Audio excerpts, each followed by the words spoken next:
Video of EL, part D.4, how to use EL. So you can see, so this part is really important because at the end, we need to use EL in our project, Java web projects. Yeah. All right. Yeah. Another thing we also want to know, we want to know the capabilities. How much we can do using EL. So you can see you can do a lot of interesting things with EL. Yeah. Remember, dynamic content. We can add dynamic content using EL in different places. So that's how good, how useful it is. Yeah. All right, let's start. Yeah. First, so let's look at the typical ways to use EL expressions. The first way, very simple. Yeah. The first way, yeah, everybody knows that. But after that, there are several ways most people may not be very familiar with. Yeah. Because 90-something% of the time, people only use the first way. Because that's already enough. Yeah. All right. The first one, within simple literal text in a JSP. HTML content part. We want to embed dynamic data in normal HTML text. Yeah, so that's the 90% something situation people use it. Yeah. This is the example. So you can see EL expression we put right into the HTML content. That simple, EL expression. Okay? So you can see you do not need to jump to Java environment. You stay in the HTML environment. So very convenient. You don't need to write Java code. To display dynamic data, just put a reasonable, simple, logical expression there, right? So you display the data. Yeah. You can think about if you want to use the usual JSP code, you may need to do a lot of things, right? Because in JSP, typically people use JSP expression or JSP scriptlet. Yeah. So when you use, no matter you use JSP expression or JSP scriptlet, think about when you display the data stored in some object, think about there is a situation that object may not exist, right? If the object does not exist, then you need to check if it's null or not. If it's not null, then you display it. If it is null, you cannot display, you have to do something carefully, right? Otherwise, you get runtime error. That is really bad, runtime error. Yeah. Okay. All right. But with EL, this expression, you avoid that embarrassing situation. Yeah. Yeah. You avoid that. Okay. If the data does not exist in this object, you just see blank. No complaint. Okay. Nothing happens, no runtime error, but you just see nothing. Yeah. And sometimes when the data is missing, you do not see anything for that data. It is okay with the page, right? Yeah. Sometimes it is okay with the page. Yeah. So that's another important difference of EL. Yeah. All right. So let's move to the next case. Now, within standard HTML tag attributes, when we write HTML element, so we use a tag attribute, the attribute values we can use EL to put a dynamic values. So you can see we can do more than before. Because in the old way, we can only put a static attribute values in our HTML elements. But with EL, we have a good way to put dynamic values. Now, if you need, we can do it. So you can see, so this is a very good capability, right? All right. Next way to use it with JavaScript code. In JavaScript code, sometimes we want to put our dynamic data as the initial value of some JavaScript variables. How about that? Our JavaScript, we need some initial data, right? Think about, you may need that. JavaScript variables, initial data. Here you have the chance to do it using EL expressions. Look at this example. Okay? So in this JavaScript code, the variable, when you declare variables, you want to assign some initial values. But if you only use static values, you don't need an EL. But think about if you need to use dynamic values. For different users, these values are different. How do you do it? Right? Although there are many different ways to do it. But there is one way using EL to do it. Definitely there are other ways, right? Because you can contact the server side and retrieve dynamic value on the fly, right? That's another way to do it. So that's another technology. We can talk about that. If I have a chance, I will talk about that for your further reading. Not covered in the final, but for some more reading. So you may be interested. All right. Another usage within CSS rules. When we define CSS rules, we need to write many properties, right? Properties for each rule. When you write the properties, each property you have name and the value part. Name part and the value part. Name of the property and the value of the property. And the value of the property, you can use the dynamic data, dynamic value. Okay? So you can see with CSS ways you use to change the styles of your HTML content, you'll have a chance to use some dynamic data. So that's also very nice.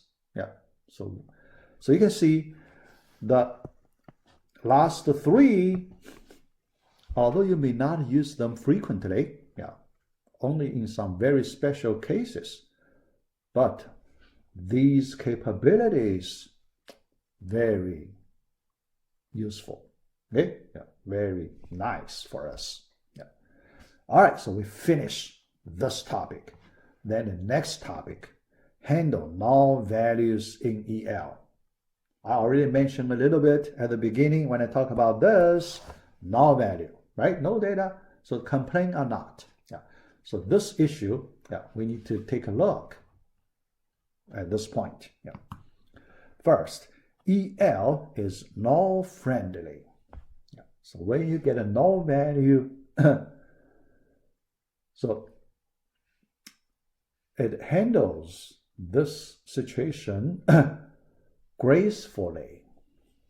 Gracefully. No complaint or minimize the complaint. Because no complaint, so I will explain that more. So that's another important topic. In the next slide, I will talk about that. Complain or not. All right. So it handles unknown or null values so that the page still displays without complaint. So that's what we call gracefully. Okay. Even if it can't find an attribute key with the name in the expressions. Yeah, so you specify attribute or name in your expressions. Then the EL engine searches different scopes and couldn't find. So there's no complaint, because in that situation you expect to get a null value, but you don't want to display the null value, right? Yeah. So in that situation, no complaint. But what do you see? Nothing. Nothing. Empty string. Empty. Nothing. But no runtime error. Yeah. So all right. So that's the typical behavior. Yeah. All right. Interpreting null values. Sometimes in your code, you may need to use EL expression, but the EL expression returns the null value. Then in some situation, there is further interpretation needed for null values. Okay, here we look at these two cases. First, in arithmetic, EL treats the null value as 0. Suppose you need to do some arithmetic with EL values, but it's null value. So then there is a conversion. Okay, convert it to 0 value. Yeah. So that's the first one. Second one, in logical expressions, EL treats the null value as false. Yeah. So you compare, true or false, but it's null value. Then treat it as false. Yeah. So these two, special ways to handle the null values. Yeah. Next,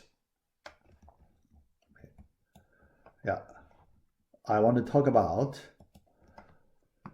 how EL Evaluator resolves variables. Yeah, there are some rules to follow. Yeah, resolve variables. Yeah, so let's look at these rules. Yeah.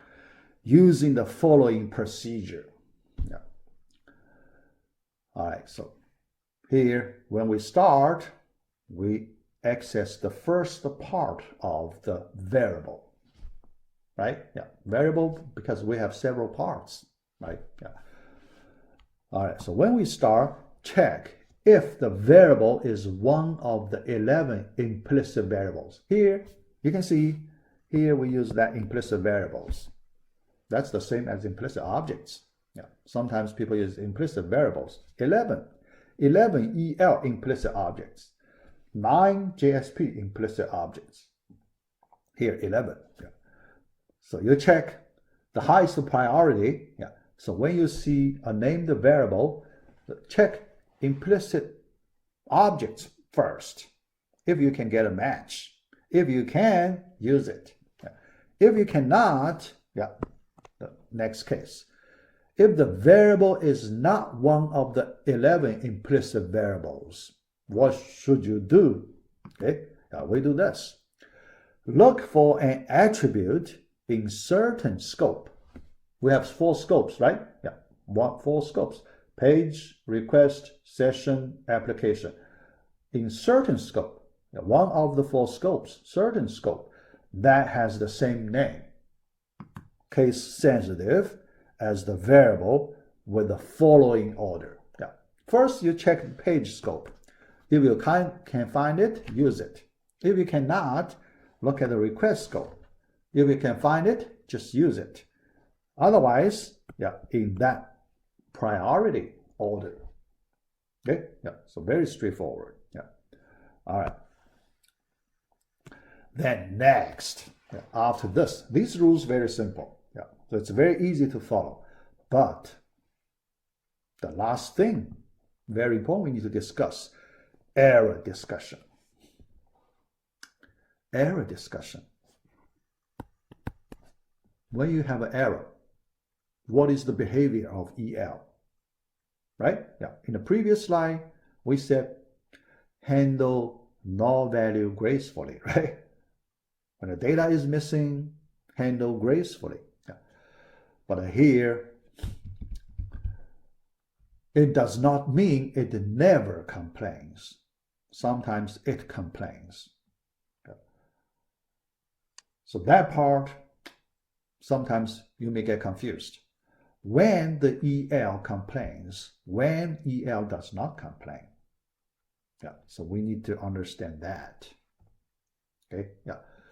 Usually, yeah, here I can talk about the general rules, and later I will give you more examples, and we will try to understand better through examples.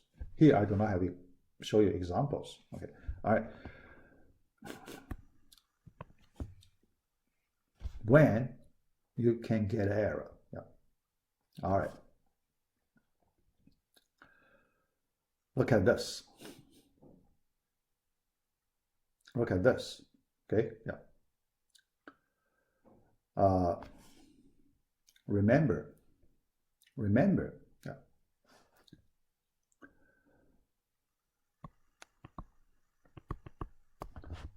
Data. So you want to retrieve data item, right? Data item. Data item, if it is missing,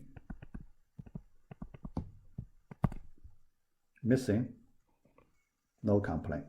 In this case, no complaint. All right. All right. Then there is another situation. Yeah, I need to give you a little more detail. Yeah. Suppose you have a data, so it is a bin, right? So you have a bin. You can use a bin in the EL, the first named variable, yeah, bin. From bin, you want to access property, right? When you access property, basically you encounter two different cases. One case, the property value missing.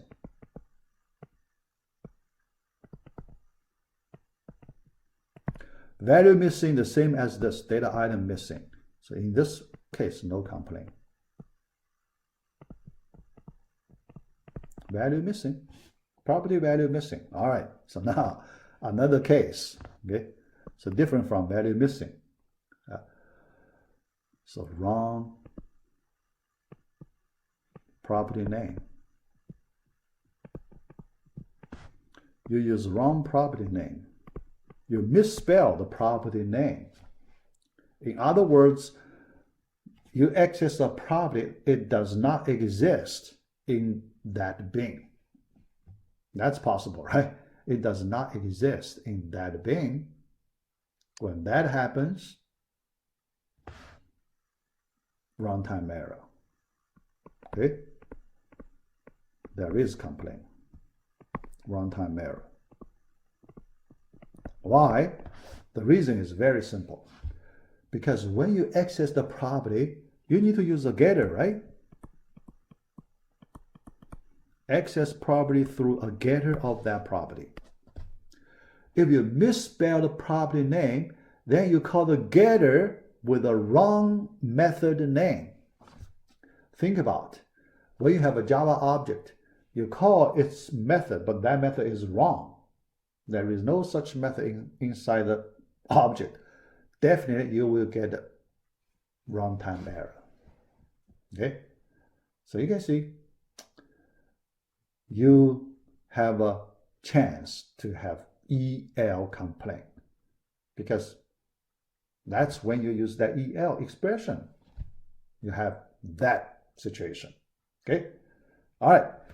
Yeah, so here I give you this description here, and later I hope I use some other questions. Also, if possible, I may create a simple example, let you test a little bit. So you can see, oh, when I use this expression, data missing, no complaint. Yeah. Then I do it differently, also EL expression, but I get complaint, right? Yeah, so that example will be useful for your understanding. Yeah. All right, so here let us stop this topic, yeah, and the whole module also. Yeah. All right. Yeah.